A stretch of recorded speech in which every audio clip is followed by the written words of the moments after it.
Hello everyone! I hope everyone is having a wonderful day. Before starting the video, please go ahead and hit the subscribe button. And give this video a thumbs up thank you. Wednesday's episode, Impossible Dream, saw Andrew Cooper, new series regular Cleveland Berto, drafted in to help the team with an undercover operation after someone Kevin Atwater, Leroyce Hawkins, knew was murdered by a local drug dealer. But Cooper didn't exactly play well with any of his new colleagues. Here's what happened in the latest Chicago PD episode for each of your favorite characters. Starting with Chicago PD opens up with Atwater and Adam Ruzek, Patrick John Pfluger, mid-conversation. Atwater is thinking about buying a building. However, the duo are 5 blocks away from a hardware store where a shooting has happened, and Kevin happens to know the owner. They arrive to find the owner is the man who's been shot, and Ruzek chases the shooter, but the person gets away. Because otherwise this would be a short episode. Because this is Chicago PD, the owner dies of his injuries. Atwater tells Hank Voight, Jason Begg, that Roy was great to the community before Kim Burgess, Marina Squarciati, confirms that he was beaten and shot at close range. Voight tells his team to get the man the justice he deserves. While Atwater comforts Roy's wife Claire, Voight spots Deputy Superintendent Samantha Miller, guest star Nicole Ari Parker. She thinks this would be a good time to talk to him about Andrew Cooper from last week's episode. She wants Cooper to get a spot in intelligence, in an if you don't do it, I will kind of way. She's even brought him to the crime scene. Cooper is much more chill. He apologizes for Miller and says he doesn't want any special favors. All he wants is to go back to work. He's even already gotten a detailed description of a witness from a pizza place across the street. Voight sends Burgess and Atwater to the restaurant, but the owner Bob refuses to help, saying that he's no hero when he has a wife and 2 kids. Atwater leaves him his card anyway. Chicago PD identifies the drug dealer who runs the neighborhood as Quincy and says that Roy was getting harassing texts from a burner phone leading up to his death. Jay Halstead, Jessa Lee Soffer, also points out that Quincy has an SUV similar to the one seen casing the area before the shooting. But who was driving the car when it popped up at a car wash later? The team goes to Quincy's residence, where he claims the SUV was stolen, yet refuses to say where he was during the shooting.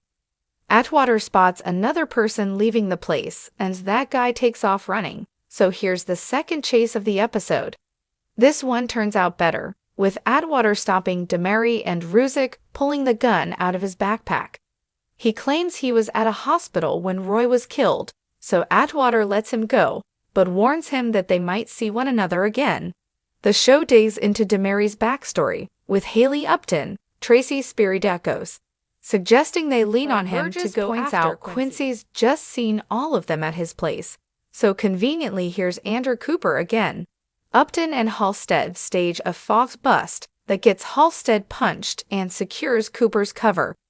After Kevin and Jay tell Cooper what to do and what not to do, he goes back under and bonds with Demary by helping when Demary's brother has a seizure. The next day, Voight congratulates Cooper on his good work just as Atwater gets a call that Quincy is casing his pizza place. Upton and Halstead find that the building's front door is open and find Bob shot to death in the back. Voight tells Cooper to set up his drug deal with Demary, but Cooper asks what will happen to Demary's brother if the man's arrested. I'm not sure that's a victory, he protests. But Voight reminds him that the job is arresting a guy who's already killed 2 people.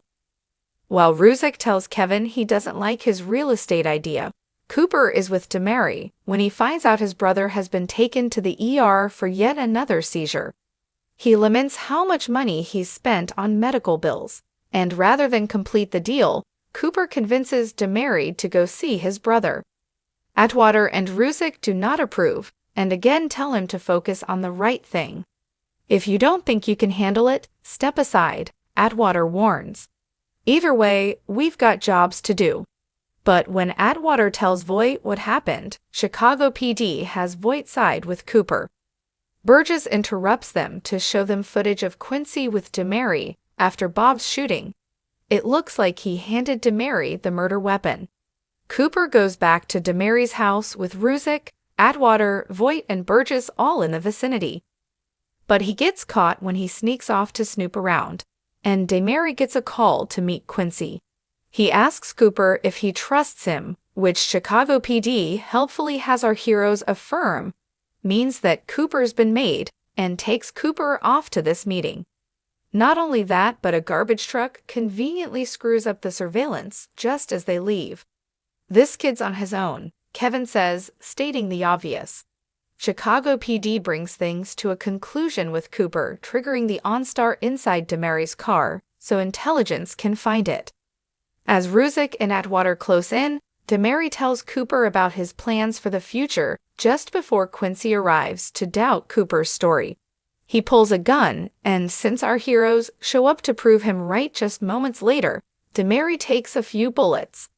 Atwater tackles Quincy after a short chase while we find out back at the district that Cooper failed to save DeMary's life. Atwater tries to tell Cooper it's not his fault because DeMary chose to get involved with Quincy, giving him a whole monologue about how the bad guys aren't Batman villains. However, Cooper still disagrees, thinking he could have convinced DeMary to cooperate and talking about destroying innocent black lives. Atwater reminds him that Bob and Roy were also innocent, and the episode ends with Cooper literally taking a hard look in the mirror.